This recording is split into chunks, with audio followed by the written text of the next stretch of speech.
I kind of had a revelation about the relationship between, I'm not gonna say men and women, but I would say like the narcissistic type of person and the empath, right? So I think that I'll just use narcissist.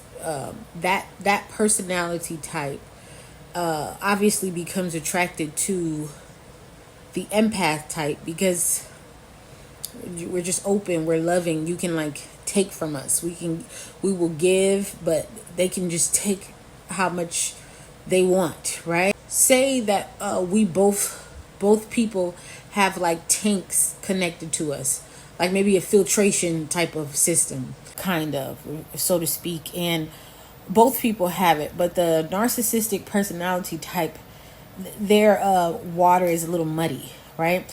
So the reason that the water is muddy with the narcissistic type person is because they don't flow. They don't flow through emotions. They're kind of clogged.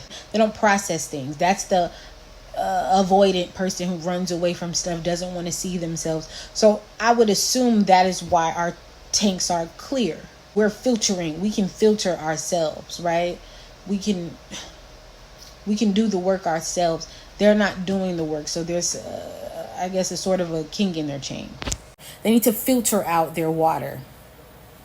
So they find somebody or that can help them clean it out so that they can feel better. So they attach themselves to the personality type that is, more susceptible to like being tricked into taking on their muddy water. And what happens is there's a transfer that starts to happen. So eventually what happens is that the narcissistic's water, the muddy water, becomes clear because it filtered, all of the muddy water filtered into you. This is the point where you're depleted. They siphoned everything from you. You're depleted. You're not showing up as your best self. You're kind of negative. And this is usually the point where the narcissistic person starts to do that Darvo shit, that reverse victim shit, right? Like, what is wrong with you? Like, why are you behaving like this?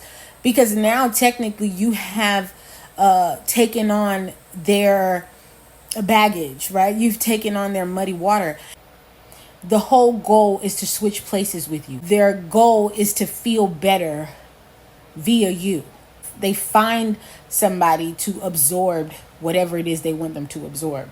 Who better to do it than the empath, right? It's like when you're dealing with narcissistic people, it's almost as if your kindness pisses them off. I have noticed that with every person that I've been in a relationship with who I've considered to be narcissistic. Like, it almost soothes them to prove that you are as dirty as them. I'm a student, so I can absorb everything around me, and I'm always observing. If I study you, I can give you a taste of your own medicine. The narcissist starts to get a little scared of you. Say like somebody's choking you, right? And you're like, oh my God, stop, right? With me, you choke me, I'm going to look at you like this whole time and watch your inflections while you choke me. I'm observing you. I'm a student, and it's like it's my job. So I can never not do it. And I'm emotionally intelligent. So in any frantic situation or any situation where I'm in danger, the narcissist may convince themselves that I like it or that I'm playing with them. I understand this, that I am like here for it, that I'm, and my naivety and my cluelessness, when I say things, they take it as like oh, she's playing with me. I don't have a poker face. I'm not here to fight. So like, just another example, if you slap me, like if you slap somebody and they go, psh, they're going to go, oh my God. You slap me, I'm going to go, psh, and snap back real quick and be like, and I might not even say anything. I'm just going to look at you. So you got to understand, from the person from the outside looking in, they're like, what the fuck? Why is she snapping back and staring at me? Why is she not crying? Like, we are resilient. We will stick to it until we get to the bottom of it. Because we don't assume that people are gaslighting us, right? You only know until you know, right? But we assume because it's our nature. Maybe they just don't get it. Maybe I just need to keep explaining. They see you as like, oh, you love this. My baby daddy used to torture me, just do things that just to see if I would react. And I think it makes them feel better when you react, because it makes them feel good about trying to swap positions with you. They can eventually project upon you and say, look at you, because they need to be relinquished of their guilt and their narcissism, right? They have to make you the scapegoat. They have to make you the person that is mean, is actually mean. This is why when you break up, when y'all break up, they're telling everybody they're so horrible, they were this, they took your identity.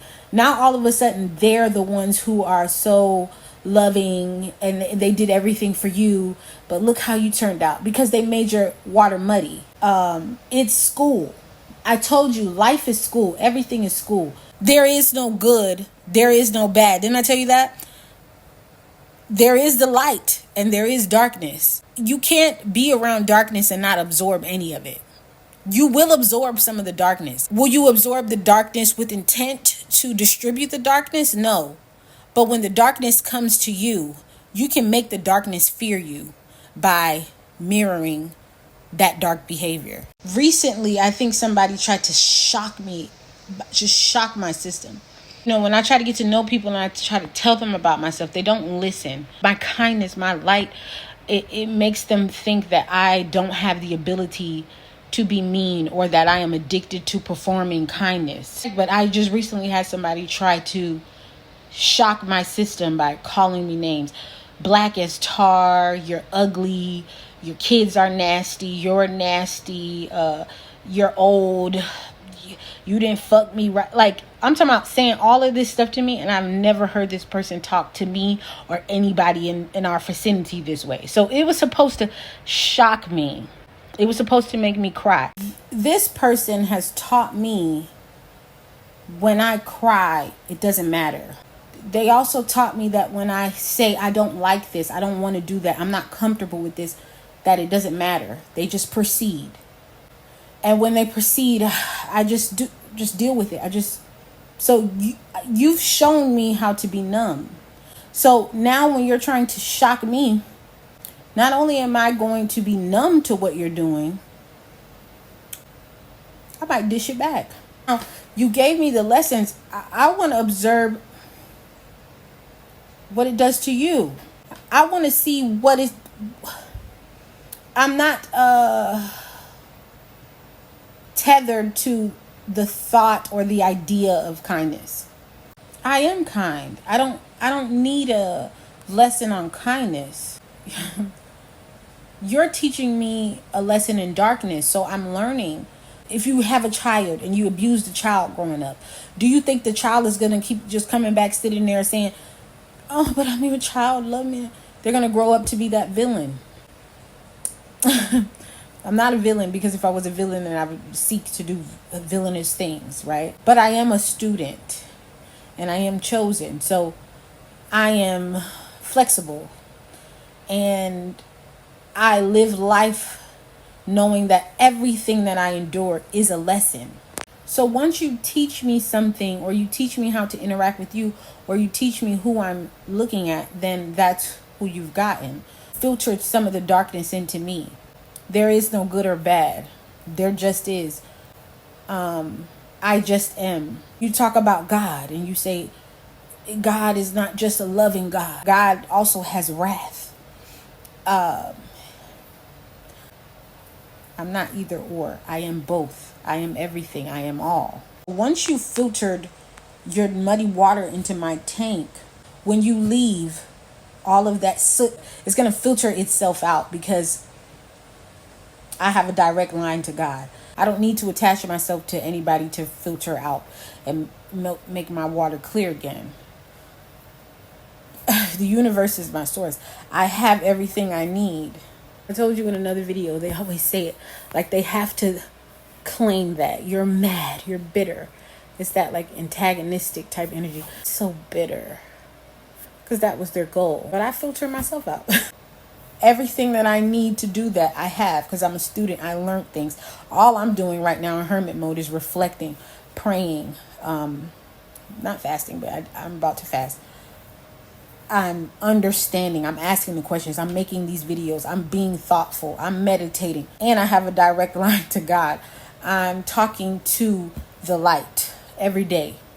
They don't have the tools to go back out there and make their box clear again. This is why I say when they leave you, they actually think they are you. Think that all of the things you told them about themselves or the feeling that they had when they was around you is who they are. They don't realize that they need to be connected to this filtration system to stay clean. They have to find people. They have to interact with people. They don't understand how to filter themselves. They will be muddy again. When I talk to my daughter, I was telling her it's gonna be Monday again. I was telling her an example, and I was saying niggas think around holiday season when everybody lying, saying, man, we need to stay in touch, man. We need to stay in touch. And they go, oh, I got family. My family loves me. Fuck you. It's gonna be a Monday in February again. You don't have that fake ass family around. Y'all just high off of fucking soul food, thinking that, y'all go stay in touch. And no, you're alone again. But I'm not there. It's just a Monday again. You've been trying. You give them the lectures. You try to make them understand things. You give them the moral things, and they just keep showing you blackness. And this is why I say, or you hear people say, don't try to take matters into your own hand. Don't do it. Time reveals everything. It does. You don't have to try to do nothing to nobody. You don't have to go out. Look, encourage the people to say your name. Encourage the people to go out there in public and put your specific name in their mouth. Just because you can't see it don't mean it's not real, right? Let them say your name. This might be an uncomfortable time where you're like, this is not fair.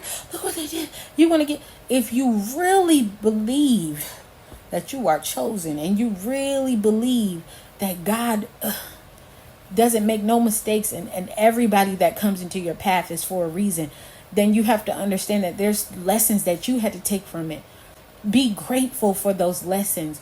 Do not say, oh, dang, I wish I never met you. No, if you didn't meet him, then you wouldn't be smarter. You wouldn't be wiser. Whatever karmic debt that they are going to collect by doing that, let them collect it, because it's going to be a far worse punishment that you could ever put on anybody. Understand that. Understand that they're going to be feeling it so much that they have no other choice than to go, I wonder what Kiana doing. Why did you bring my name up? Because you know you're reaping what you sowed. You know you're reaping it now. But you let them stay on cloud nine. Nothing lasts. Nothing lasts forever. And you're over here building things. You have a lot to do on your own. You have a lot of lessons that you need to learn on your own. Is there anything you learned? Is there anything you can do to be better? There's no pride in this. There just is. Don't ever wish that nobody ever came into your life to would. God don't make no mistakes, and you say thank you. You sit in gratitude. You say thank you. And you have to have actual faith, and you have to have, actual understanding of what it means to be chosen. What does it mean to be chosen? It's hard. Let God use you. Those people you letting go have their own things to deal with. It has nothing to do with you any longer. They came for a reason, a season. It's time to split. You do not need to harbor any resentment. You need to just say, I'm okay.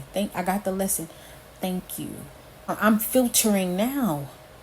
My water tank that's attached to me right now is not as muddy as it was when they left me. I'm filtering. I'm downloading. I'm processing. I'm doing that. They were supposed to be taking notes too, just like you took some of their darkness and you said, I see. They had an opportunity to study you the same way. Teach somebody how to fish as opposed to just giving them a fish. They could have came and learned how to fish. If you anything like me, you kept talking and you kept trying to tell them how to fish. You kept trying to give them wisdom. You kept trying to lecture them, and they say, you talk too much. I just want to watch my phone. I just want to do this. And you said, I'm trying to teach you something. And they didn't. People pay for this.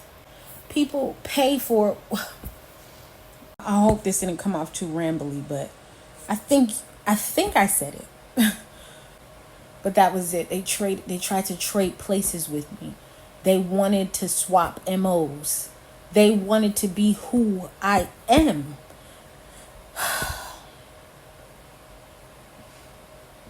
They wanted to switch with me. And they did. They did. And this is why they feel cocky. This is why you're not getting no apology. They did. But nothing lasts. They're gonna have to find somebody else, and that karmic debt is just gonna keep collecting, and you're also collecting wisdom. Say thank you. Say thank you, God. Tell all the spirits and the universe and God and just everybody helping you out. Everyone who's communicating with you, you tell them thank you. And I say everyone, but you know what I'm saying. Spirit, right? The source. I'm talking about. Sit in gratitude, because this is something to be happy about. You know, we will sit here and pay to go to school. We ain't really learning nothing. You just getting a degree, right? When God blesses you with wisdom through experiences, you say thank you. You don't say why me. You say thank you.